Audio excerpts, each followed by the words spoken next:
Hello and welcome to the FREDTV Sports Report. I'm Evan Massoud, reporting from Bishop Conley High School. This week, shockwaves were sent through the Fall River baseball world after the news broke that longtime Cougars coach Don Schwinnard has been replaced by newly named athletic director John Feeney. Coach Schwinnard said he was shocked after the news. However, he said later in the week in a quote to the Herald News, showing his sense of humor, quote, "I'm disappointed too. My record might get broken. I have the state record, you know that, most losses by a coach in the state. Now I can't add to it," end quote. Coach Schwinnard had been a part of the Conley community for over the past 40-plus years. Now, behind me, the 2-week River City baseball camp is wrapping up its 18th year, and it's a camp that's spearheaded by Coach Schwinnard and Coach Ted Regan. I had a chance to speak with some players and coaches earlier in the week to get you an inside look. Here's more. You can call it the Summer Classic of Fall River, because for nearly 20 years, players from across the area flocked to the River City baseball camp for fun-filled instruction all about the sport. Coach Brad Buston says the camp is fit for all ages and abilities.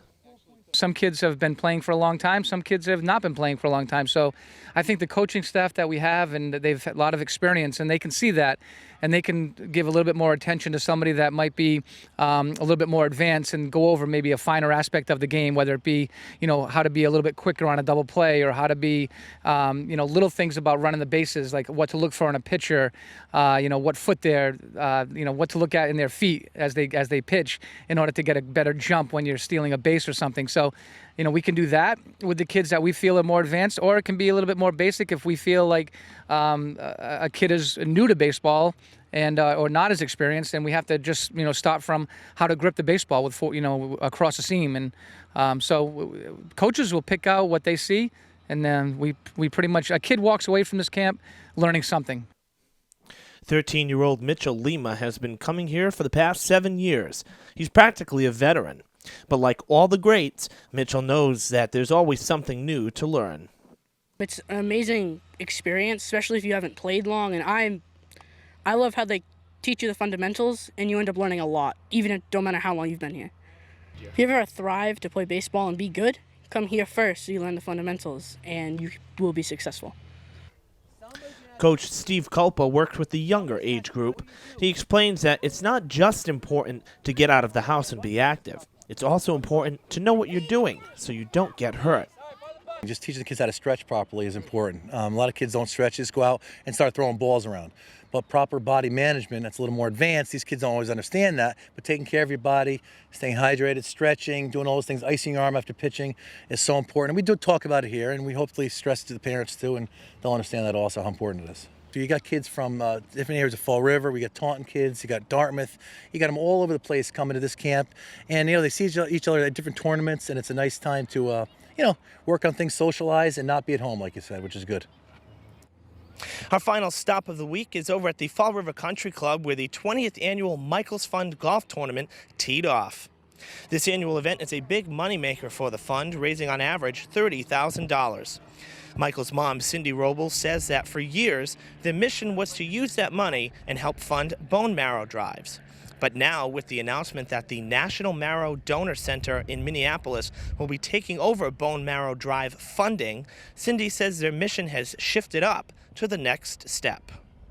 Our mission is to fund the more sophisticated testing of already identified marrow donors who present the best possibility for a remission in their donee, in the recipient. The blood center will identify those people.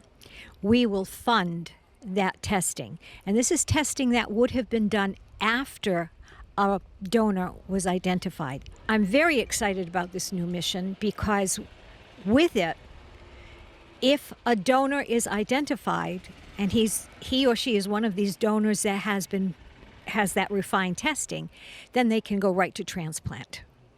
And that's important. Time is important. As members of St. Stanislaus Church, Cindy and her husband Tom have always had faith on their side. Tom explains that losing a child is something no parent can ever be prepared for, but it is their faith that keeps he and his wife going. In Jesus Christ, we trust. And I say that because without our faith in God, this undertaking would not be possible. We would be, I would be a very vindictive person. I'd be a very sad person, a very angry person.